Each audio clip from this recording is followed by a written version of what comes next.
सत साहेब बंदी छोड़ पूर्ण ब्रह्म परमात्मा परम पूज्य पिताजी सदगुरु रामपाल जी के चरणों में दास भाग्येश का कोटि कोटि दंडवत प्रणाम। बंदी छोड़ सदगुरु रामपाल जी की कृपा से ज्ञान यज्ञ मुक्ति बोध का पठन। सभी भाई बहनों को दास का प्यार भरा सत साहेब।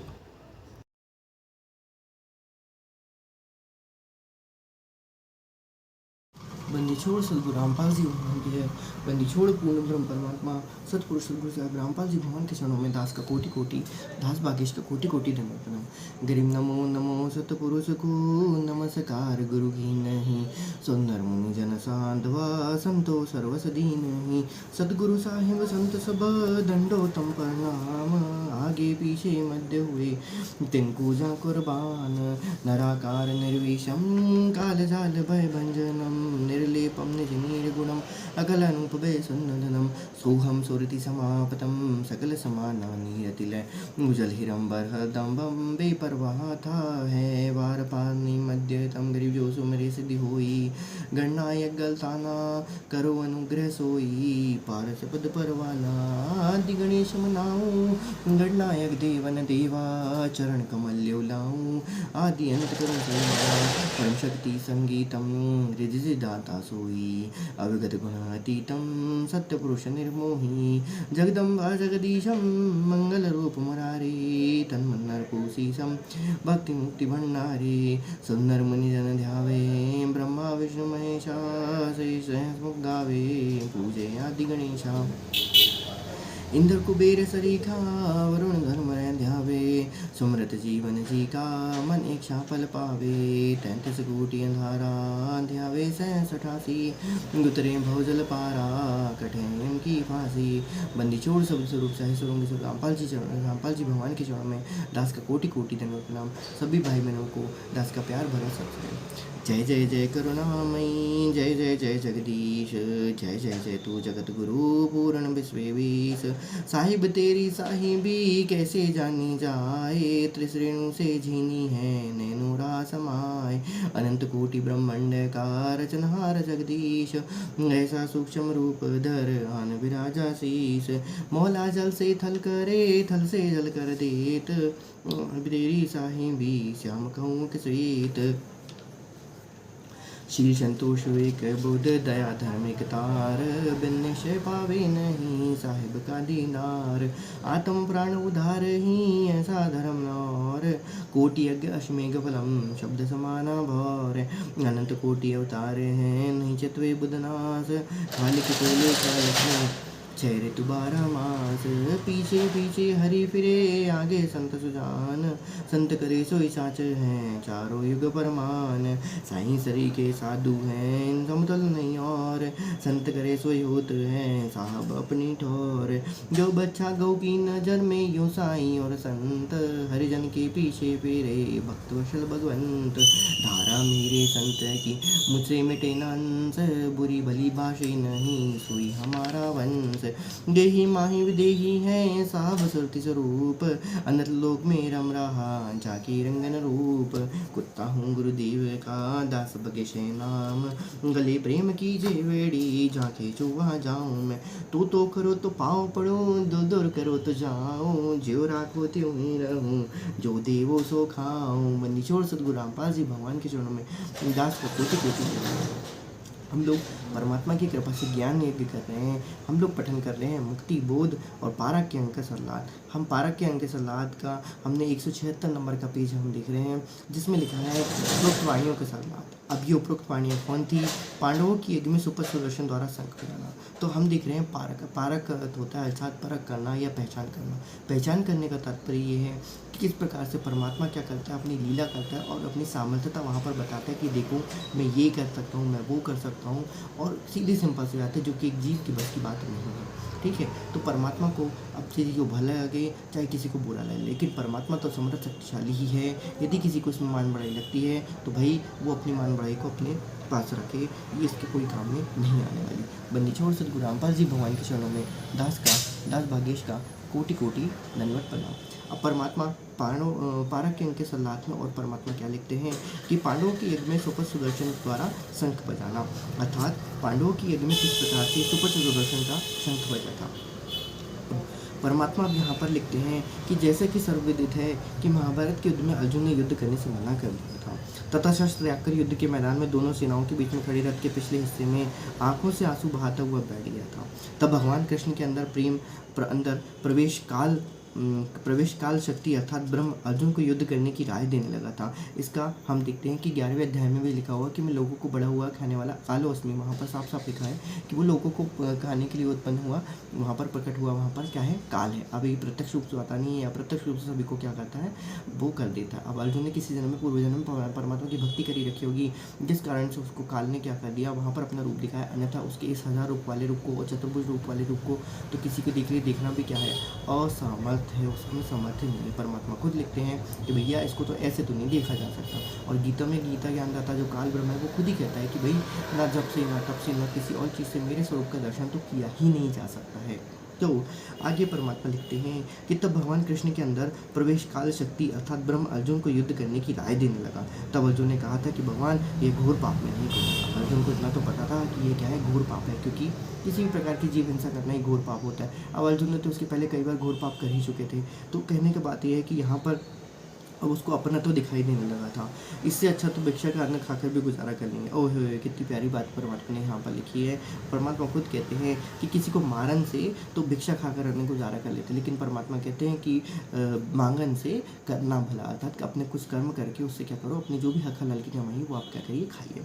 अब आगे परमात्मा यहाँ पर लिखते हैं कि तब भगवान काल श्री कृष्ण जी के शरीर में प्रवेश करके बोला कि अर्जुन युद्ध कर, तुझे कोई पाप नहीं लगेगा। देखिए गीता जी के अध्याय नंबर 11 के श्लोक नंबर 33, अध्याय नंबर 2 के श्लोक नंबर 37 और 38 में कि तुझे कोई पाप नहीं लगेगा। जबकि अब तो ये उसकी काल के द्वारा की गई एक प्रकार से झूठी चाल थी कि तुझे कोई पाप नहीं लगेगा, जबकि वैसा नहीं है। काल क्या करता है, परमात्मा बताया है कि काल जो होता है मन रूप में सबसे कर्म करवाता है और फिर क्या करता है, आत्मा के ऊपर उसका क्या करता है, भार डाल के क्या हो जाता है, यहाँ से भाग जाता है। तो किया किसने, काल ने किया, अर्थात मन रूपी काल ने किया, और उसने तो भोग भोगा, और उसके बाद फिर उसका जितना भी पाप बना वो किस क्या कर दिया, आत्मा के ऊपर उसने छोड़ के वहाँ से भाग गया और फिर वो शांत हो जाता है। तो इस प्रकार से हमें परमात्मा ने कहा है कि चौकस घाली घेरी, परमात्मा ने बताया सत्यलोक में चल में होता यहाँ न लावे देरी, ये चौकस घाली घेरी, ये चौकस घेरता है। और ये परमात्मा की कृपा पात्र लोगों को ही ये समझ में आता है कि भाई किस तरीके से काल क्या कर रहा है, मतलब काल की सूक्ष्म चाल किस तरीके से वहाँ पर वर्क करी है। अब यहाँ पर ये दोनों के अलावा किसी को नहीं दिखाई दिया। इवनली कहना चाहिए कि श्री कृष्ण जी को भी ये चीज़ दिखाई नहीं दी कि उन्होंने किस शरीर को वहाँ पर दिखाया है, किस स्वरूप को वहाँ पर अर्जुन ने देखा, लेकिन अर्जुन ने बकायदा उसको वहाँ पर देखा। क्या है, तो ये तो सूक्ष्म शरीर की बात हो गई थी। प्रत्यक्ष शरीर तो दोनों के वहीं खड़े थे, लेकिन सूक्ष्म शरीर में अर्जुन ने क्या किया, दिव्य दृष्टि से सूक्ष्म शरीर के द्वारा उसने क्या किया, काल का विराट रूप वहाँ पर देखा था। आगे परमात्मा क्या लिखते हैं, महाभारत में लेख किया प्रकरण आता है कि कृष्ण जी के कहने से अर्जुन ने युद्ध करना स्वीकार कर लिया। घमासान युद्ध हुआ, करोड़ों व्यक्ति सरक और युद्ध में मारे गए और पांडव विजय गए। तब पांडव प्रमुख युधिष्ठिर को राज्य सिंहासन में बैठने के लिए स्वयं भगवान श्री कृष्ण ने कहा, तो युधिष्ठिर ने यह कहते हुए गद्दी पर बैठने से मना कर दिया था कि मैं ऐसे पाप युक्त राज्य को नहीं करूंगा। ओए कितनी सही बात कही उसने कि मैं ऐसे पाप युक्त राज्य को नहीं भोगूंगा या राज्य को नहीं करूंगा जिससे करोड़ों व्यक्ति मारे गए, उनकी पत्नियां विधवा हो गई थी, करोड़ों बच्चे अनाथ हो गए थे, अभी तक उनके आंसू भी नहीं सूखे हैं, किसी प्रकार की बात बनती न देख श्री कृष्ण जी ने कहा कि आप भीष्म जी से राय लो, क्योंकि जब व्यक्ति स्वयं फैसला लेने में असफल रहे तब किसी स्वजन से विचार कर लेना चाहिए। युधिष्ठिर ने यह बात स्वीकार कर ली। तब श्री कृष्ण जी युधिष्ठिर को साथ लेकर वहां पहुंचे जहां पर श्री भीष्म शरशैया अर्थात तीरों की चारपाई पर अंतिम सांस गिन रहे थे। वहां जाकर श्री कृष्ण ने भीष्म से कहा कि युधिष्ठिर राजगद्दी पर बैठने से मना कर रहे हैं, कृपया आप इन्हें राजनीति की शिक्षा ने। भीष्म जी ने बहुत समझाया, परंतु युधिष्ठिर अपने उद्देश्य से विचलित नहीं हुआ। यही कहता रहा कि इस पाप से युक्त रुधिर से सने राज्य को भोग कर मैं नरक प्राप्ति नहीं करना चाहूँगा। और आज के समय में तो ऐसी स्थिति है कि राजपाट प्राप्त करने के लिए वो तो एक क्या करोड़ों लोगों को क्या कर दे, वहाँ पर उनके धर्म को भ्रष्ट करा दे और उनको जीते जी मार डाले और जीते वो मर जाए, कहना चाहिए। तो ये बात होती है। श्री कृष्ण ने कहा कि आप एक धर्म यज्ञ करो, धर्म यज्ञ जिसके आपको युद्ध में हुई हत्याओं का पाप नहीं लगेगा। अब इस बात पर युधिष्ठिर सहमत हो गया और एक धर्म यज्ञ की। फिर राजगद्दी पर बैठ गया, हस्तिनापुर का राजा बन गया। प्रमाण सुख सागर के पहले स्कंद के 8वें तथा 9वें अध्याय से सहबार पृष्ठ नंबर 48 से 53 में दिया है। कुछ वर्षों पर्यंत युधिष्ठिर को भयानक स्वप्न आने शुरू हो गए, जैसे बहुत सी औरतें रोती बिलखती हुई अपनी चूड़ियां तोड़ रही हैं तथा उनको मायूस बच्चे अपनी माँ के पास खड़े हुए कुछ बैठे पिता पिता कहकर रोए हैं, मानो कह रहे हैं कि राजन हमें भी उड़वा दे, भेज दे हमारे पिता के पास। कई बार बिना शीश के धड़ दिखाई देते, किसी की गर्दन नहीं पड़ती, धड़ कहीं पड़ा है, हाहाकार मची हुई है। युधिष्ठिर की नींद उतर जाती, घबराकर बिस्तर पर बैठकर हंसने लग जाता। हम पढ़ रहे हैं मुक्तिबोध, हम लोग कर रहे हैं ज्ञान यज्ञ मुक्तिबोध, पेज नंबर 177, 12 के अंक का सलाह। आगे परमात्मा लिखते हैं कि सारी सारी रात बैठकर महल में घूम घूम कर व्यतीत करता था। सही बात है, उसको बेचारे का इतना ज़्यादा मेंटली उसको शॉक्ड लग गया था एक प्रकार से, और ये कहना चाहिए मेंटली शॉक्ड भी कह लीजिए, या फिर ये कह लीजिए कि उसके कर्म ही उसके सामने क्या होने लगे, प्रत्यक्ष उस समय प्रकट होने लगे। अब तो उसके भाव थे उसे वो सामने उसके आँख के होने लगे, प्रकट होने लगे। एक दिन द्रौपदी ने बड़े पति की यह दशा देखी, परेशानी का कारण पूछा तो युधिष्ठिर कुछ नहीं कहकर टाल दिया। जब द्रौपदी ने कई रात्रियों में युधिष्ठिर की दुर्दशा देखी तो एक दिन चारों अर्जुन, भीम, नकुल, सहदेव को बताया कि आपका बड़ा भाई बहुत परेशान है, कारण तो पूछो। तब चारों भाइयों ने बड़े भाई से प्रार्थना करके पूछा कि कृपया परेशानी का कारण बताओ। ज़्यादा आग्रह करने पर अपनी सर्व कहानी सुना दी। पांचों भाई इस परेशानी का कारण जानने के लिए श्री कृष्ण के पास गए तथा बताया कि बड़े भैया युधिष्ठिर जी को भयानक स्वप्न आ रहे हैं, जिसके कारण उसकी रात्रि की नींद व दिन का चैन व सुख व भूख समाप्त हो गई है। कृपया कर वह समाधान बताएं। अब सारी बात सुनकर श्री कृष्ण जी बोले, युद्ध में किए हुए पाप परेशान कर रहे हैं, इन पापों का निवारण यज्ञ से होता है। ओए होए होए होए। और यहाँ पर क्या लिख रहा है कि काल जो है वो काल क्या कहता है कि शरीर में प्रवेश करके बोला था कि अर्जुन युद्ध कर, तुझे कोई पाप नहीं लगेगा। और यहाँ पर क्या कह रहे हैं, कृष्ण खुद ही कह रहे हैं। तो अब आप ये भूली जनता इस बात से समझ हो जाना चाहिए कि ये वही श्री कृष्ण है जो उन्होंने वो बात कही थी, या ये वही कृष्ण है जिसने वो बात कही थी। क्योंकि समय समय के अनुसार कोई भी व्यक्ति के जो विचार होते हैं वो एकदम से पलट नहीं जाते, वो चेंज नहीं हो जाते। क्योंकि जो सच का साथ होता है वो सच कभी कितने भी बार का हो वो हमेशा वही रहता है, वो कभी चेंज नहीं होता। ये तो काल की माया है कि वो कभी भी कुछ कह देता है कि भाई इससे पाप नहीं लगेगा, इससे पाप नहीं लगेगा। हाँ, एक और एग्जाम्पल, मच्छर मारने की दवाई, चींटी मारने का पाउडर, काकरोच मारने का पाउडर, और भी आदि पता नहीं हमने क्या धतक्रम करके रखे हुए हैं। कभी पेस्टिसाइड छिड़क रहे हैं, कभी कुछ फर्टिलाइजर छिड़क रहे हैं, तो कभी कुछ हो रहा है तो कभी कुछ हो रहा है। कभी किसी को मारने के लिए हम फलानी चीज़ जलाते हैं, किसी को मारने के लिए हम फलानी चीज़ का वहाँ पर लेप कर देते, घोल कर देते हैं। ये सब भी क्या है, ये सब किए गए पाप हैं, लेकिन इन पापों का फल या पापों का निवारण यज्ञ से होता है। कहने का भाव यहाँ पर ये है, परमात्मा कहते हैं कि जितने भी पाप होते हैं वो सब धर्म यज्ञ से क्या होते ना।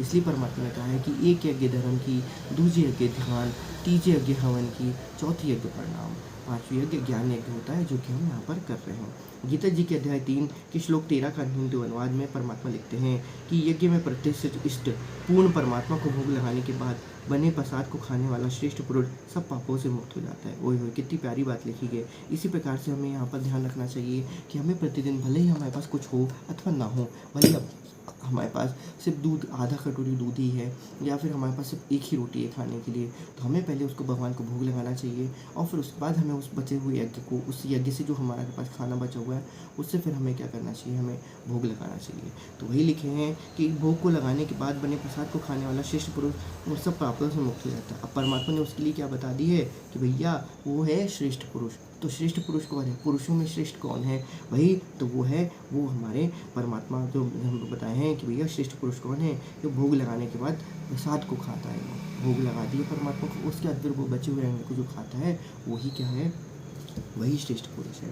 अब काल तो कभी परमात्मा को भोग लगा नहीं सकता है, क्योंकि वो खुद ही क्या कर रहा है, पापमय भोजन कर रहा है। वो तो लोगों की ये गंदा फंदा ये सब जो भी कुछ होता है, मैल होता है, वासना होता है, उसको खाता है। तो वो परमात्मा को कहाँ भोग लगाएगा भाई साहब।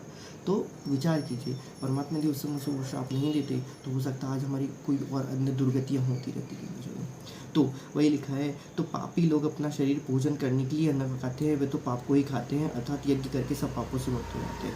अब ये खुद कह रहा है काल, और खुद ही इसका क्या कर रहा है, उल्टा कर रहा है। तो परमात्मा जी से कहते हैं कि अज्ञानी भूखत फिरे, सुनी सुनाई बात। तो भाई साहब बात ये है कि जो पापी लोग अपने शरीर का पोषण करने के लिए अन्न पकाते हैं, मतलब काल जो है एक प्रकार से वो खुद का जो अन्न पकाता है, तपस्या तपस्या लोगों को भूनता भूनता है तो भी कुछ खाता है या कभी भी कुछ खाता है, तो वो क्या करता है, वासना युक्त भोजन वो खुद ही के लिए पकाता है, और इस प्रकार से उसकी मुक्ति यहाँ पर होना तय बिल्कुल नहीं है, नहीं है, नहीं है। तो पाप को ही खाते हैं, अर्थात यज्ञ करके सब पापों से मुक्त हो जाते हैं। और कोई चारा न देखकर पांडवों ने श्री कृष्ण जी की सलाह स्वीकार कर ली। यज्ञ की तैयारी की गई। सर्व पृथ्वी के मानव, ऋषि, ऋषिद्ध, साधु व स्वर्गलोक के देव भी आमंत्रित करने को श्री कृष्ण ने कहा कि जितने अधिक व्यक्ति भोजन पाएंगे उतना ही अधिक पुण्य होगा। अब देखिए परमात्मा ने बतलाया कि क्या क्या आया यहाँ पर। क्या सर्व पृथ्वी के मानव जितने भी पृथ्वी पे थे उस समय जमवेदीप और पूरे भारतवर्ष और जितना भी पूरी धरती थी, सातों महाद्वीप लगभग सटे हुए थे, यहाँ पर आने जाना आसान था कहना चाहिए। इसलिए वहाँ पर उन्होंने सर्व पृथ्वी के मानवों का किया, उन्होंने निमंत्रित किया। ऋषियों को भी निमंत्रित किया, सिद्ध, साधु व स्वर्गलोक के देव भी आमंत्रित करने को श्री कृष्ण जी ने कहा कि जितने अधिक व्यक्ति भोजन पाएंगे उतना ही अधिक पुण्य होगा। तो स्वर्गलोक के देवता को भी उन्होंने क्या किया, आमंत्रित किया। सिद्ध हो गए, साधु हो गए, मतलब वही 9 नाच 84 सिद्धा, और साधु लोग जो भटकते पटकते रहते हैं वो तो अलग ही हो गए, है ना कि नहीं। अब आगे की बात यहाँ पर परमात्मा क्या लिखते हैं, परंतु संतों व भक्तों से विशेष लाभ होता है। कोई हो, कितनी प्यारी बात लिखी है परमात्मा ने, परंतु संतों व भक्तों को विशेष लाभ प्राप्त होता है, भक्तों से विशेष लाभ प्राप्त होता है। अब उस समय तो कहना चाहिए परमात्मा ने बताया कि त्रेता में, द्वापर में जब मैं यहाँ पर कृष्ण के समय में आया था, तब मेरे एकमात्र ही भगत था जो मेरी बात को सुन के तैयार हुआ था जाने के लिए। वो था एकमात्र भगत था, वहाँ पर था सुपच सुदर्शन था। उसके अलावा पूरी धरती पे परमात्मा को कोई और उस समय पे क्या नहीं मिला था। उन्होंने शिष्य तो कई करे थे, लेकिन जो तत्व ज्ञान वाले जो था कहना चाहिए, जो परमात्मा की भक्ति उनके बजाय करते था, वो तो सिर्फ एकमात्र था, वो था सुपच सुदर्शन। खैर, लेकिन वो तो सिर्फ संत नहीं है, ध्यान रखना, वो तो एक भगत था, वो संत नहीं था। क्यों? क्योंकि धरती पे एक समय में एक ही संत होता है, और वो है परम पूज्य पिताजी सद्गुरु रामपाल जी भगवान, और वही संत होने के अधिकारी हैं। हम तो अपने आप को ऐसे ही कह देते हैं, या कोई लोग अपने आप को कह देता है, लेकिन संतों के जो गुण हैं वो तो भैया जो छोड़ दीजिए, वो तो ना कुर्म में संतों के गुण हैं, ना आपके उसमें, उनमें भी नहीं है गुण संतों के। तो ये संतों के गुण जो होते हैं, संत अर्थात जो सीधा चाले, संत जो सीधा चाले, और बाकी संतों की परिभाषा कबीर सागर परमात्मा ने वहाँ पर थोड़ा सा उसकी झलक दिखाते हुए वहाँ पर बताई हुई है। तो संत तो परमात्मा के लिखते हैं, परंतु संतों व भक्तों से विशेष लाभ होता है, इनको भोजन कराने का अधिक पुण्य होता है। उनको स्पेशली परमात्मा ने क्या लिख दिया कि भैया स्वर्ग के देवी देवताओं को भी भोग देने में तुमको कोई क्या नहीं है, कोई श्रेष्ठ फल नहीं मिलेगा तुमको, साधुओं को भोजन कराने से कुछ नहीं मिलेगा, मानव ऋषि सिद्ध किसी को भी नहीं करेगा। अब ये उस समय के उन लोग की जो विचारधारा थी उस हिसाब से, वैसे आज भी कोई चीज़ चेंज नहीं हुई है।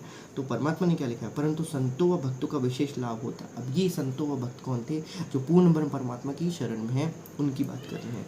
उनको भी कोई परम शक्ति संत होगा तो वो पूर्ण लाभ दे सकता है। ओए अब उसमें भी कोई परम शक्ति, और परम शक्ति संत कौन हो सकता है, केवल और केवल परम पूज्य पिताजी सद्गुरु रामपाल जी हो सकते हैं, जिनका परम शक्ति संगीतम रिद्धि सिद्धि दाता सोई अभिगत गण अतीतम सत्य पुरुष निर्मोही। ओए क्या बात लिख दी यहाँ पर परमात्मा ने तो ऐसे ज्ञान क्योंकि ऐसा बिल्कुल पिलाया हुआ है, उन्होंने डब्बा भर के, बाल्टी भर के पिलाया हुआ है कि नक्शी ज्ञान में। तो परम शक्ति संगीतम रिद्धि सिद्धि दाता, संगीतम मतलब से जुड़ी हुई, तो परम शक्ति युक्त संत होगा। तो परम शक्ति युक्त संत कौन है, सिर्फ और सिर्फ एकमात्र ही संत है, वो है पूर्ण ब्रह्म परमात्मा जगत गुरु तत्वदर्शी संत रामपाल जी भगवान, हमारे परम पूज्य पिताजी। वह पूर्ण लाभ दे सकता है तथा यज्ञ पूर्ण होने का साक्षी उनमें एक 5 मुख वाला पंचजन्य शंकर एक सुसज्जित ऊंचे आसन पर रख दिया जाएगा। अब उस समय ऐसा होता था, अब मान लिया कि भाई ये ऐसा होगा तो उसमें ये सिद्धियों से पता चल जाएगा कि यदि ये बजा, यहाँ तक आवाज़ गई तो क्या होगा, तो वो सिद्धि वाला शंख था एक। तथा यज्ञ पूर्ण होने का साक्षी, यज्ञ पूर्ण हो गया मतलब जो धर्म यज्ञ किया गया, जो भंडारा यज्ञ किया गया है, उसको पूर्ण होने का साक्षी कौन था, एक 5 मुख वाला पांचजन्य शंख था, एक सुसज्जित ऊंचे आसन पर रख दिया जाएगा। तथा जब इस यज्ञ में कोई परम शक्ति संत भोजन खाएगा तो वह शंख स्वयं आवाज़ करेगा। वही कितनी परम शक्ति संत भोजन करेगा तो वह स्वयं शंख स्वयं आवाज़ करेगा। इतनी गूंज होगी कि पूरी पृथ्वी पर तथा स्वर्गलोक तक आवाज़ सुनाई देगी। ओए होए क्या बात लिखी है परमात्मा ने। बंदी छोड़ सद्गुरु रामपाल जी भगवान की जय। बंदी छोड़ शब्द स्वरूप साई परम पूज्य रामपाल जी के चरणों में दास का कोटि कोटि धन्यवाद प्रणाम। अब परमात्मा आगे क्या लिखते हैं, यज्ञ की तैयारी हुई। निश्चित दिन को सर्वादरणीय आमंत्रित भक्तगण 88,000 ऋषि, ओए होए 88,000 ऋषि, जो 88,000 ऋषि वो 88,000 खेड़ों में वहाँ पर रहते हैं। जो ध्रुव के बाजू के जो लोग होते हैं वहाँ पर, जो सप्तपुरियों में जो ऋषि रहते हैं वो, और ये 88,000 ऋषि जो वहाँ पर रहते हैं वो। 33 करोड़ देवता जो स्वर्ग में रहते हैं, स्वर्ग रहते हैं, धर्मराज के नीचे रहते हैं। नौ नाथ जो हमेशा धरती पे आकाश मार्ग से हमेशा गमन करते रहते हैं वो। 84 सिद्ध, जो 84 सिद्ध हैं, ब्रह्मा विष्णु शिव आदि पहुँच गए। अब ये सीधे सीधे तो पहुँचे नहीं होंगे, भेष बदल के वहाँ पर पहुँचे होंगे। अब ऐसा थोड़ी नहीं है कि भाई ब्रह्मा जी आए होंगे तो अपने 4 हाथ लेके आए होंगे, विष्णु जी आए होंगे तो अपने इम्पॉर्टेंट थिंग इज दैट, बहुत बढ़िया, दोनों उर्फ अवतार थे। अवतार का मतलब ये होता है कि पूर्ण अवतार। हाँ, यहाँ पर इंपॉर्टेंट थिंग परमात्मा लिखी जो एक बहुत समझने वाली बात है, वहाँ पर कृष्ण भी थे और वहाँ पर विष्णु भी आए थे। अब कोइंसिडेंस ये होगा कि लोग बाग ये समझते कि नहीं विष्णु जी वहाँ से क्या हो गया अपना स्थान छोड़ के इधर आते हैं। अब अवतार का मतलब अब समझ लीजिए कि अवतार का अर्थ मतलब होता क्या है। तो अवतार का अर्थ ये होता है कि वहाँ जिस लोक का ये अवतार रहता है तो वहाँ पे जो अच्छी भक्ति युक्त आत्मा होती हैं, जो उन देवताओं की संगत करती हैं, ये समझ लीजिए कि वहाँ पर जो ए ग्रेड वाले जो भक्त होते हैं, है ना, जो उनके जैसे ही पूरे के पूरे उनकी ट्रू कॉपी से उनका क्या हो जाता है, उनका ज्ञान पूरा के पूरा उसमें ट्रू कॉपी हो जाता है, उनका आचार विचार व्यवहार भी उनके जैसे हो जाता है, ठीक है। तो उस एक आत्मा को चूज करके वहाँ से ये जो देवता लोग होते हैं सृजन करके उनके अवतारों को यहाँ पर भेज देते हैं। अवतार अर्थात कि उनके जैसा ही है, दिखाई देता है, वैसे ही सोच है, वैसे ही उसके क्या है हाव भाव है, लेकिन वो स्वयं नहीं है, क्योंकि वो स्वयं आ नहीं सकते, क्योंकि उनमें 1 से 2 होने की सिद्धियाँ नहीं है, ध्यान रखिएगा, ठीक है। इवनली काल में भी 1 से 2 होने की सिद्धि नहीं है, वो एक रूप धरता है, फिर वहाँ से वो छोड़ के दूसरा रूप धारण करता है, फिर वो महाब्रह्मा छोड़ के महाशिव, और इस तरीके से तीनों लोग मतलब एक साथ ये तीनों रूप नहीं रख सकता। इसको 1 से 2 होने की सिद्धियाँ प्राप्त ही नहीं है, ना ही दुर्गा को प्राप्त है, ठीक है।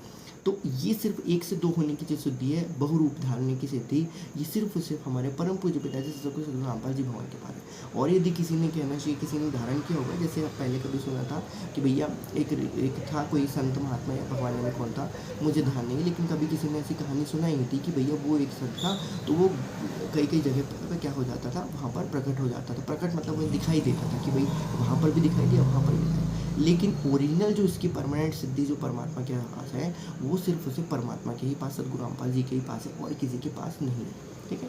तो इसलिए वो अलग है, वो उनके कृपा पात्र, उनके कृपा पात्र जो है वो उनकी आत्मा है, वो कोई दूसरी आत्मा है, वो स्वयं ही नहीं हो सकती। हाँ, हर एक चीज़ उनकी ट्रू कॉपी हो सकती है, लेकिन वो नहीं हो सकती, ठीक है।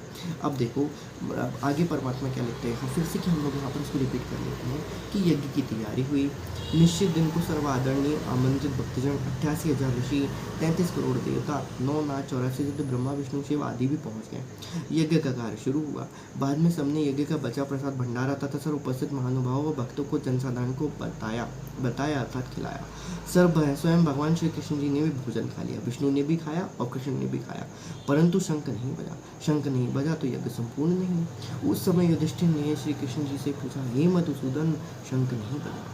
सर्व महापुरुषों व आगंतुकों ने भोजन पा लिया, कारण क्या है? श्री कृष्ण जी ने कहा कि इसमें कोई पूर्ण संत अपूर्ण संत, अब साफ साफ परमात्मा ने लिख दिया कि सतनाम व सार नाम का उपासक नहीं है। ओए होए, बंदी छोड़ शब्द स्वरूप साहेब स्वरोंगे सदगुरु रामपाल जी भगवान के चरणों में दास का पूर्ण रूप से अष्ट अंग सहित दंडवत प्रणाम, कोटि कोटि दंडवत प्रणाम, नाक रगड़ रगड़ के दंडवत प्रणाम। क्या लिखते हैं परमात्मा कि इनमें कोई पूर्ण संत नहीं है, और स्पेशली उसमें वहाँ पर ब्रैकेट में परमात्मा ने क्या लिख दिया है कि सतनाम व सार नाम का उपासक नहीं है। परमात्मा क्या कहते हैं, भाई पूर्ण संत कौन है? जिसके पास सतनाम और सार नाम का उपासक है, वो परमात्मा ने यहाँ पर लिख दिया। परमात्मा क्या कहते हैं कि सार नाम आज तक तो छींट भी नहीं पड़ने दी हमने, तो सतनाम का तो संकेत मात्र किया है, और सार नाम की तो छींट भी नहीं पड़ने दी। और जो सार नाम का उपासक है, उपासक अर्थात जो भक्ति उस विधि, सदगुरु की बताई हुई विधि से ही उसका क्या कर रहा है, जब कर रहा है, वो उनकी बात कर रहे हैं। ये नहीं कि मिल गया, अरे भाई मिल गया हमको सार नाम, मिल गया सार नाम, वैसे तो ये सब नकली सार नाम के पीछे बैठे हैं, ठीक है। जो ओरिजिनल सार नाम है वो परमात्मा खुद अपने मुख कमल से उनको देंगे। ठीक है।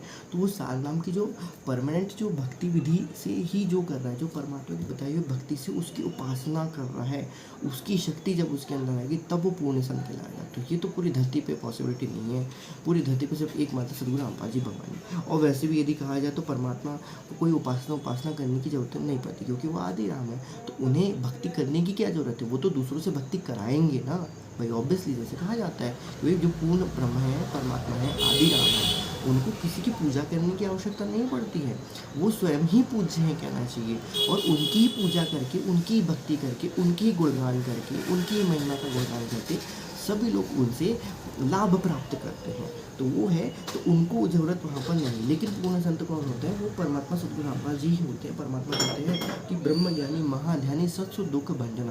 तो परमात्मा ने एक बताया कि परमात्मा जो गुण है, परमात्मा ने अपने खुद के गुणों में, परमात्मा ने खुद की अपनी क्वालिटी भी बताई हुई है कि ये जो है मंत्र में हमेशा जपते रहता हूँ, हमेशा जपते रहता हूँ। कहने का भाव है कि परमात्मा जपते नहीं है, वो स्वतः ही उनके अंदर से वो ध्वनि क्या होती है, वो हमेशा उनके अंदर से निकलती रहती है। जिस कारण से ये कहते हैं कि हम हैं शब्द शब्द हमारी, ये सारी सृष्टि जो है वो शब्द स्वरूप से ही रची गई, शब्द से ही रची गई। अब वो एक शब्द का रूप होता है, शब्द भी होता है, और दूसरे शब्द का रूप ही है कि भैया अविनाशी परमात्मा। तो जो अविनाशी है उससे अविनाशी ही तरंगे क्या हो सकती है, उससे अविनाशी शब्द का क्या हो सकती है, उत्पत्ति हो सकती है। तो वही है कि भैया जो पूर्ण संत होगा, अर्थात जिसको सतनाम और सारनाम प्राप्त होगा, उसका उपासक होगा। प्राप्त नहीं होगा, प्राप्त के अलावा भी लिखा है उपासक है, तो वो है पूर्ण संत। तो उन्होंने क्या कहा, कृष्ण ने कहा कि भाई इनमें कोई पूर्ण संत तो यहाँ पर है ही नहीं। तब युधिष्ठिर को बड़ा आश्चर्य हुआ कि इतने बड़े महामंडलेश्वर, जिनमें वशिष्ठ विश्वामित्र भी आए थे, वशिष्ठ मुनि, मार्कंडे, लोमेश जैसे ऋषि, नौनाथ, गोरखनाथ जैसे नौनाथ, 84 सिद्ध, 88,000 ऋषि, आदि आदि स्वयं भगवान श्री कृष्ण जी, ब्रह्मा विष्णु महेश भी भोजन खा लिए, परंतु शंख नहीं बजा, शंख नहीं बजा। इस पर कृष्ण जी ने कहा कि ये सब मान बड़ाई के भूखे हैं, ओए होए, ये सब मान बड़ाई के भूखे हैं, परमात्मा ने कहा। तो परमात्मा ने अपने साथ और अपने सत्संगों में, अपने शब्दों में क्या कहा है कि राज त्यागना सहज है, सहज नारी का ने, मान बड़ाई ईर्षा ये सब तजना नहीं। उसको नहीं बुलाया, मुझे कैसे बुलाया, मैं नहीं जाऊँगा, मैं क्यों जाऊँ, बुलाया है, मैं बुलाएगा तब जाऊँगा। अरे भाई, आत्म कल्याण के मार्ग में तो ऐसा तो चले ही जाना चाहिए। फिर आगे परमात्मा क्या लिखते हैं कि इस पर श्री कृष्ण ने कहा कि ये सरमान बड़ाई के भूखे हैं, परमात्मा चाहने वाला कोई नहीं, तथा अपनी मनमुखी साधना करके सिद्धि दिखाकर दुनिया को आकर्षित करते। ओए हुए कितनी बात लिखी। अब ये जो है इंपॉर्टेंट थिंग इज दैट ये जो विचार है कृष्ण के विचार नहीं होंगे, ये परमात्मा ने वहाँ पर लिख दिया, क्योंकि कृष्ण जी तो खुद ही, अब छोड़ दीजिए, वो तो सतोगुणी थे, लेकिन फिर भी उनमें ऐसा नहीं है। तो खैर, तो ये यहाँ पर इनके नहीं, ये परमात्मा ने अपनी तरफ से यहाँ पर लिखा हुआ है, और अपनी तरफ से यदि परमात्मा ने लिखा है तो ये बात 100% श्योर है, गारंटीड है कि कृष्ण जी ने यदि कहा है तो परमात्मा ने उनके मन में विचार पैदा किया है, और वो परमात्मा से ही होगा। तो पर ये विचार है जो वहाँ पर, जो सच के विचार है, जो सत्य है वहाँ पर। आगे परमात्मा क्या लिखते हैं, भूल लोग इनकी वाह वाह करते थे तथा इनके इर्द गिर्द मंडराते रहते हैं, वही इर्द गिर्द मंडराते रहते हैं। Page number 178। अब हम आगे देखते हैं, बंदिशों से रामपाल जी भगवान की जय। ये स्वयं भी पशु योनि में जाएंगे तथा अपने अनुयायियों को भी नरक ले जाएंगे। ओए होए, बंदिशों से रामपाल जी भगवान की जय। ठीक है, आगे परमात्मा क्या लिखते हैं, गरीब, अच्छा शब्द लिखते हैं परमात्मा यहाँ पर, गरीब साहिब के दरबार में गाहक कोटि अनंत, चार चीज चाहे हैं रिद्धि सिद्धि मान महंत, ब्रह्मरंध्र के घाटे को खोलत है कोई एक, द्वारे से फिर जाते हैं ऐसे बहुत अनेक, बीजक की बाता कहें बीजक नाही हाथ, गलती दो बन उतरे कह कह मीठी बात, बीजक की बाता कहें बीजक नाही पास, औरों को परमोदही अपन चले निराश। वो यहाँ कितनी प्यारी बात परमात्मा ने लिखी हुई है, इसका हम थोड़ा सा विवेचन कर लेते कि ज्ञान आधार से परमात्मा ने यहाँ पर क्या लिखना चाहा है, और उसके सरलात परमात्मा ने यहाँ पर क्या करना चाहा है, जो कि हम सब लोग समझ तो गए ही हैं, लेकिन फिर भी दास की बुद्धि जितनी है, परमात्मा ने दास को जितना भी बताया हुआ है दास उसके अनुसार कुछ यहाँ पर बताना चाहता है। दास वैसे तो करे कराई साइयाँ, मन में लहर उठाए, दादू से उधर अपना आप ही पकड़ हो जाए। परमात्मा क्या लिखते हैं कि साहब के दरबार में गाहक उठे न। अब यहाँ पर परमात्मा ने साहब लिखा हुआ है। साहब कहने का तात्पर्य है कि परमात्मा के दरबार में जो परमात्मा की भक्ति कर रहा है वो परमात्मा की भक्ति करे। सदगुरु नहीं लिखा उन्होंने यहाँ पर। हालांकि जिसने समझ लिया कि सदगुरु साहिब एक ही है तो वो तो सदगुरु को ही पूजेगा, उसको फिर साहिब से कोई लेने नहीं, क्योंकि उस मन में साहब यही है। ठीक है। अब यहाँ पर साहिब के दरबार में गाहक कोठे में, अर्थात उस निराकार की ईश्वर की पूजा करने वाला, उस साकार परमेश्वर सदगुरु रामपाल जी भगवान की जो सतपुरुष की आराधना करने वाला और जिस प्रकार से उनको जो मिला हुआ है उसके गुणों को सुन के उसके करने वाला गाहक कोटि अनंत है। गाहक अर्थात उसको भजने वाले कोटि अनंत है। जिस प्रकार से आज संगत में ये बातें हैं, कहना चाहिए कि भैया परमात्मा तो सामने बैठा हुआ है, लेकिन उनकी बुद्धि भी इतनी नहीं है कि उस दाढ़ी मुच्छी वाले नकली कबीर का को जो 650 वर्ष पुराने को उखाड़ के फेंक दे वहाँ से, जिसका तो कोई औचित्य है ही नहीं। ठीक है। तो वही है, यही बात है कि साहब के दरबार अर्थात सदगुरु रामपाल जी ही हैं साहिब, लेकिन साहब के दरबार में गाहक कोटि अनंत। अभी बिना ज्ञान के वो गाहक कोटि अनंत होते हैं। ठीक है।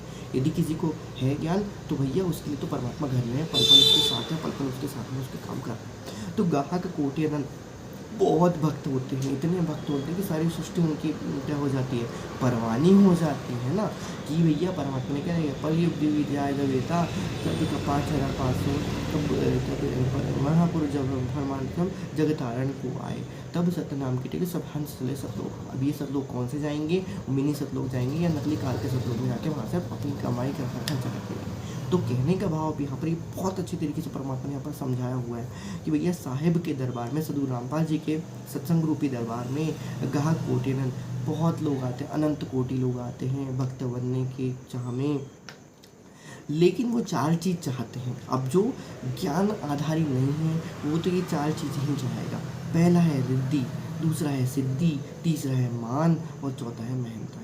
रिद्धि सिद्धि मान मेहनत। रिद्धि अर्थात जो हमारी फिजिकल चीज़ें हमारे पास होती, गाड़ी घोड़ा बंगला फलाना अमका ढमका कि मतलब सुख संपत्ति परिवार और मुझे सुंदर स्त्री, ये रिद्धि है एक प्रकार से। सिद्धि जो होती है, सिद्धि अर्थात ये होती है जो सिद्धियाँ उन्होंने प्राप्त करके रखी हुई हैं। सिद्धि अर्थात कि कभी ये कर दूँ, ये दिखा दूँ, ये कर दूँ, वो कर दूँ, पानी पे चल जाऊँ, ये हो जाऊँ, वो जाऊँ। 24 सिद्धियाँ जो जिसमें बताई हैं, और 24 सिद्धियों के अलावा भी और बहुत सारी सिद्धियाँ होती हैं। तो कोई भी सिद्धि, तो ऐसी सिद्धियाँ प्राप्त करने वाले, है ना। दूसरी बात होती है मान। मान अर्थात कि बिल्कुल मान बड़ा ईर्ष्या, अरे ये जैसे कि अभी बना दिया गया है, ओहो ये कोऑर्डिनेटर है, अरे अरे वो वहाँ के कोऑर्डिनेटर है क्या, अरे अरे अरे भाई जी सब साहब है, और अच्छा ये सुप्रीम कोर्ट ऑर्डिनेटर है, अरे अरे अरे ये इसकी ये एक राज्य के वो है, को क्या बोलते हैं, मैनेजर है, पता नहीं क्या क्या, भगवान जाने, मुझे तो समझ में नहीं आता, ना मैंने सुना भी नहीं, ना मुझे उनसे कोई मतलब नहीं। तो ये है मान बड़ाई ईर्ष्या। ओए होए वहाँ पर वो भगत है, ओए होए ये बात, तो मान बड़ाई ईर्ष्या की लड़ाई। फिर मेहनताई, मेहनताई जैसे चल रही है, भाई नामदान किनका मेहनत बन के बैठा हुआ, मैं जब बोलूँगा तब उनको नामदान मिलेगा, ऐसा ऐसा फला नाम का ढिमका।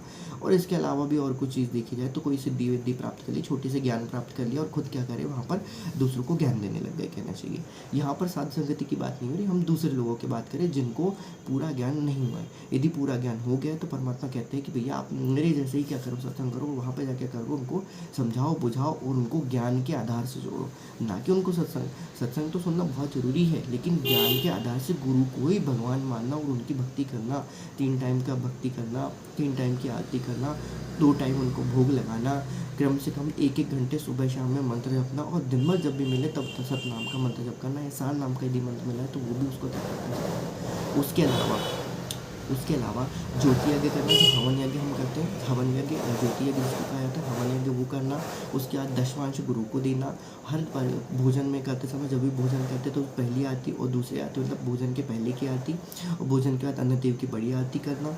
उसके अलावा भगत मिलन समारोह रखवाना, भगत मिलन समारोह में जाके थोड़ा सा सेवा करना, सेवा करने के बाद उसमें अंशदान करना, शारीरिक श्रमदान करना, तन मन धन से जो से भी हो सके, तन से भी हो सके तो आप चाहिए, मन से भी करे, बिल्कुल मन से वहाँ पर किया जा सकता है। वो मेरे प्यारे भाई हैं, इनका कितना अच्छा ज्ञान दिया। और फिर उसके बाद वहाँ पर क्या होता है, उसके बाद फिर वहाँ पर तन मन धन से भी सेवा करना, भाई जो भी जितना भी हो सके उतना। तो क्या है, ये 10 वंश में शामिल नहीं है, 10 वंश का पैसा अलग होता है, ज्योति पाठ का पैसा अलग होता है, सबका अलग अलग होता है, आप सेवा का पैसा भी अलग होता है। बाकी जिसको जैसा उचित लगे, भाई सबको अपनी अपनी बुद्धि परमात्मा ने दी है, सबको तो सत्संग एक साथ सुनाया हुआ है, बुद्धि भी सबको एक से दी हुई है। और इसके अलावा ज्ञान नहीं करना, ज्ञान नहीं करना, साध मिले साड़ी साधी होंगे, अर्थात जहाँ का भी कोई भी साध मिले, जहाँ का भी कोई भगत मिले, जहाँ पर भी कोई ऐसा ही व्यक्ति मिले, उससे परमात्मा की चर्चा अवश्य किया करें कि भाई ऐसा ऐसा है, ऐसे सत्संग में सुना, ऐसे हमारे गुरु जी क्या करते हैं, ज्ञान देते हैं।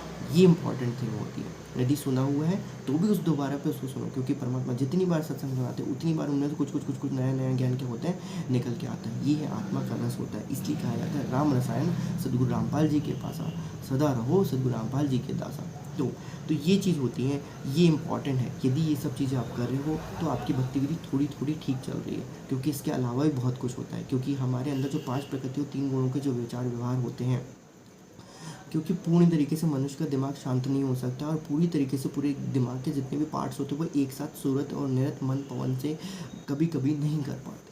तो वो इम्पॉर्टेंट थिंग होती है। जिस दिन सूरत निरत मन पवन से आपको सार नाम मिल गया, या आपको सार शब्द मिल गया, सतनाम सार नाम, उसके बाद आपको जहाँ जाना आपकी 1 सेकंड में आपकी सुरती वहाँ लग जाएगी, और आप सीधे के सीधे वहाँ पर क्या हो जाओगे, प्रत्यक्ष प्रकट हो जाओगे। वहाँ पर सब कुछ चीज़ क्या कर सकते हो आप देख सकते हो। ठीक है, तो कहने का भाव अब यहाँ पर ये है, अब पहली लाइन को समझाने के लिए कितना टाइम लगा। परमात्मा क्या लगता है, परमात्मा यदि होते तो वो तो परमात्मा होते क्या, वो तो हैं ही कहना चाहिए। यदि आप उनसे कहोगे तो वो समझा देंगे। तो साहिब के दरबार में गाहक कोटि अनंत, 4 चीज़ ये चाहते, रिद्धि सिद्धि मान और मेहनत।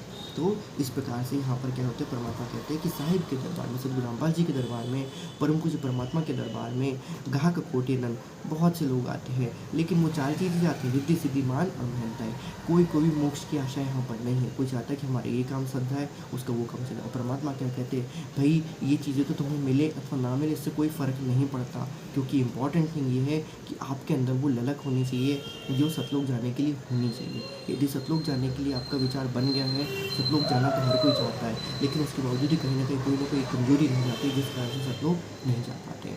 तो मेन उद्देश्य परमात्मा का क्या है, मोक्ष प्राप्ति कराना और सदा सदा के लिए अजर अमर कर देना। जहाँ पर रिद्धि सिद्धि तो ऐसे ही पड़ी पड़ी मिल जाती है। परमात्मा क्या कहते हैं, 24 सिद्धियाँ वहाँ पर अनंत कोटि सिद्धियाँ आगे खड़ी हैं, क्या कहना चाहिए। और रिद्धि तो क्या है, रिद्धि तो वहाँ पर ऐसी मिल जाती है जैसे कि यहाँ पर मिट्टी पड़ी रहती है ना, वैसी वहाँ पर रिद्धियाँ ऐसी पड़ी रहती है। सिद्धि भी 24 अनंत कोटि सिद्धि खड़ी आगे, जहाँ परमात्मा लिखते हैं मान को क्या करना, मान बड़ा ईश्वर तो ये तो काल का जाल है कहना चाहिए। वहाँ पर तो सब एक भगत एक दूसरे से प्रेम से बात करते, प्रेम से व्यवहार करते, प्रेम के साथ रहते हैं। किसका मान अपमान होगा, वहाँ पर अपमान करने के लायक कोई चीज़ है ही नहीं। वहाँ पर आगे लिखते हैं मेहनताई की कहाँ पर किसी को कोई ज़रूरत ही नहीं है, क्योंकि सब कुछ परमात्मा से सीधे कनेक्टेड है, तो मेहनताई की ज़रूरत ही नहीं है वहाँ पर। तो ये चीज़ होती है, तो इसलिए कहा जाता है मेहनताई नहीं, गलत बात होती है। खैर आगे परमात्मा लिखते हैं, ब्रह्मानंद के घाट को खोलत है कोई। अब ये ब्रह्मानंद का घाट परमात्मा बताते हैं कि वो ब्रह्मानंद का घाट, वज्र का पाठ के घाट को खोलत है कोई, जिसके पास सतनाम और सार नाम की कोई जो होती शक्ति होती है, जिसने पूर्ण गुरु से मंत्र लेके पूर्ण श्रद्धा भक्ति सूरत तीरथ और मन पवन से वहाँ पर क्या किया, सुमरण किया है, उसके लिए वो वज्र का पाठ क्या हो जाते हैं, खुल जाते हैं। उसको कोई बिरला ही क्या कर पाता है, खोल पाता है। आगे परमात्मा के द्वारे से फिर जाते हैं, ऐसे बहुत से लोग तो द्वारे से ही फिर जाते हैं। द्वारे से मतलब उनके लिए द्वार खुलता ही नहीं है। क्यों नहीं खुलता, और यदि आप में कमजोरी है, इसलिए हम कहते हैं परमात्मा को याद करना, परमात्मा को ही वहाँ पर हमको क्या करना पड़ेगा, वहाँ पर आएंगे परमात्मा अपनी शक्ति से वो द्वार को खोल के आपको अकेले जाएंगे। यदि ये कोई समझ ले कि नहीं भैया मेरे पास श्वास है तो मैं खुद ही दरवाज़ा खोल के चल जाऊँगा, भाई साहब आप बहुत बड़ी गलती कर रहे हो।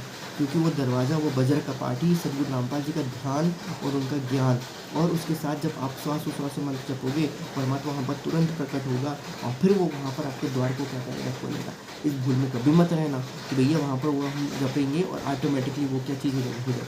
हालांकि ऑटोमेटिक भी होती है, ऐसा नहीं है कि नहीं होती है, लेकिन इम्पॉर्टेंट थिंग ये है कि वहाँ पर नल नील का यदि वहाँ पर विचार आता है तो नल नील का विचार करना कि नल नील की कहानी परमात्मा ने क्या बताया हुआ था।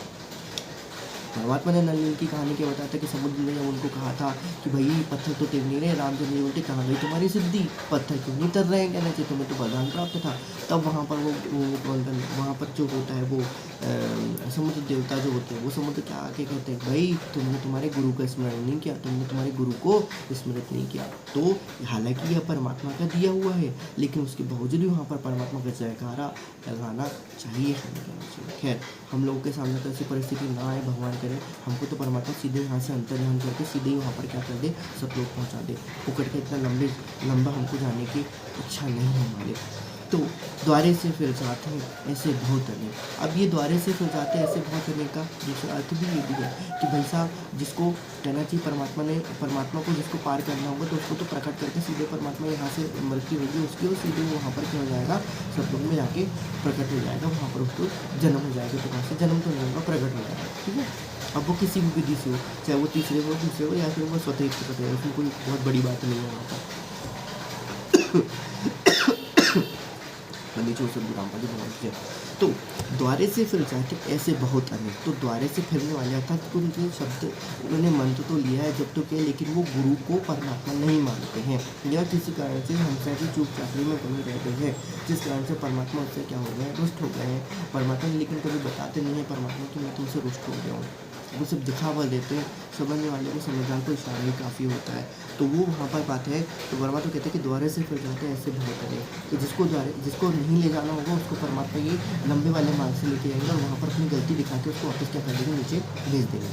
तो ऐसा करो कि भाई अपनी गलती ना हो, ठीक है। और यदि वहाँ से टपक भी जाते हो तो भाई साहब नाक रगड़ रगड़ के क्षमा प्राप्ति कर लेना परमात्मा से, क्योंकि वहाँ से यदि गिरे तो ये 14 भुवन में फिर लोगे, वहाँ से 14 भुवन में फिरे तो भाई साहब दिक्कत हो जाएगी।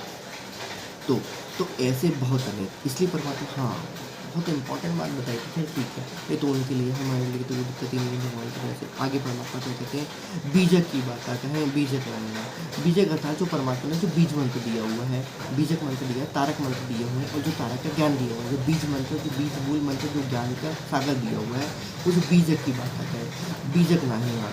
अब ये जो होते हैं, जो साहिब के दरबार में जो गाहक कोटि अलंकार हैं, ऐसे तो कई बीजक की बातें कहने वाले होते हैं, अरे ये गलत है, वो गलत है, ये करना बिल्कुल ये धर्म के खिलाफ है, ये चीज़ धर्म है, ये चीज़ है। ज्ञान तो सबका हो जाता है, लेकिन बीजक नहीं, हाँ वो उस पर खुद अमल नहीं करते हैं, वो सिर्फ दूसरों को बताने के लिए ही होता है, वो उस पर पूरी बात नहीं उसको फॉलो करते हैं। तो उनकी कहा है कि बीजक की बात कहे, बीजक नहीं है। अब परमात्मा यहाँ पर लिख सकते थे भाई साहब कि भैया ये अज्ञानी फोकस करे, सुने बात कि भैया वहाँ से किसी ने सुन के आए कि नहीं भाई मांस खाना बुरा होता है, ऐसा है वैसा है, जीवित खाना बुरी होती है, और बोलते हैं यहाँ पर सबको बोल रहे हैं कि भैया बोल तो रहे हैं सबको, लेकिन खुद साथ वो कंडीशन आती है तो फिर उसको बोलती है कि नहीं ये तो परमात्मा की बात है। ऐसे ऐसे बोल भी बहुत होते हैं, है ना कि नहीं। या अपनी दुकान धंधादारी चलाने के लिए वही तो मान बढ़ाई ईर्ष्या रिद्धि सिद्धि करने के लिए, गाड़ी कोटा बंगला हो जाएगा, मुझे दान दे देंगे, गाड़ी कोटा बंगला हो जाएगा, फलाना करेंगे। तो बीजक की बात आता है, भाई मोक्ष मार्ग तो सब वही कह रहे हैं, सत्संग तो वही सब कह रहे हैं, लेकिन उन पर बीजक हाथ नहीं है। उसका जो तत्व ज्ञान है, उस बीजक अर्थात उस तत्व का ज्ञान जो है, उस तत्व ज्ञान को उनकी छींट भी नहीं लगी हुई, ये कहना चाहिए। उसके ज्ञान को आधार तो उन्होंने बनाया नहीं है। पृथ्वी डोबन को उतरे, पृथ्वी डोबन होकर परमात्मा ने ये कहा है कि ये पृथ्वी को डुबोने वाले हैं। डुबोने अर्थात वाले हैं कि इनके जितने भी धरती पे जितने भी लोग हैं उन सब की भक्ति का नाश कराने वाले ये हैं, जो जिनको जो बीजक की तो बातें कहते हैं, भाई ये करने नहीं चाहिए, उसमें पाप होता है, ये होता है, ये तो बस पाप है, तो उनकी बात कहते रहते हैं और खुद के ऊपर जब बात आती तो वहाँ पर सब चलते हैं।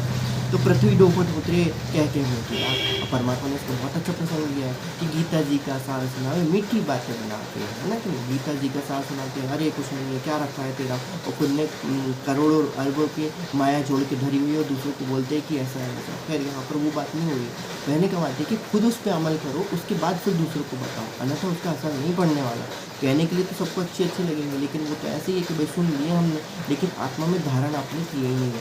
तो ये आत्मा में जब धारण का वो जब आप सदगुरु के सत्संग करेंगे ना, तब ये चीज़ आपके अंदर आत्मा में ये चीज़ जाएगी, और इसी कहा जाता है तत्व ज्ञान कहा जाता है, और इसी को ज्ञान आधार कहा जाता है। ज्ञान आधार का मतलब सिंपल सी बात है कि परमात्मा ने जो बताया वो उसको अपने हृदय में धारण करना, अपनी आत्मा में धारण करना और उसके अनुसार चलना, उनकी मर्यादाओं को चलना हर समय पे। वही बात आती है, कह मीठी बात, इतनी मीठी मीठी चिकनी चुपड़ी बातें कहते हुए क्या कहते हैं, वो पृथ्वी को डुबो देते हैं, कहना चाहिए। और आज भी ऐसी चल रहा है, 99% जितने भी सब लोग हैं ऐसी बात बहुत मीठी करते हैं, अरे ये है ऐसा है क्या है फलाना हमको, लेकिन जब बात आती ना किसी को कुछ नहीं समझ में आता। मैनेजमेंट ही एक सबसे बड़ा उदाहरण, मैनेजमेंट तो बहुत आखिरी का उदाहरण है, उससे पहले तो कई लोग और भी हैं। बीजक की, अब आगे परमात्मा लिखते बीजक की बात कहें, बीजक नहीं पास औरों को प्रमोदी अपन चले। अब यहाँ पर परमात्मा क्या लिखते हैं कि बीजक की तो बातें कहते हैं, बीजक नहीं पास, उनके हाथ में तो वो मंत्र तारक मंत्र है नहीं, और बीजक नहीं पास कोई बात है भाई साहब कि भैया आपके पास वो मंत्र तो है, मतलब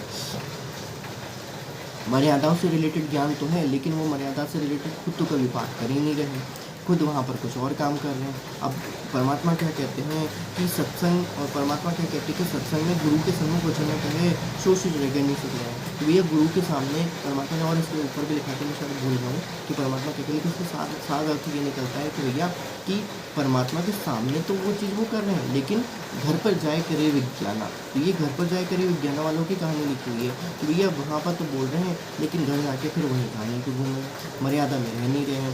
बीजा की बात आ गई, लेकिन घर में आके वो चीज़ कर नहीं है। अब बिल्कुल हमको प्रेम से बात करनी चाहिए, पता चला घर आके पत्नी को नमक नहीं डाला तो उसमें चिल्लाने लगे।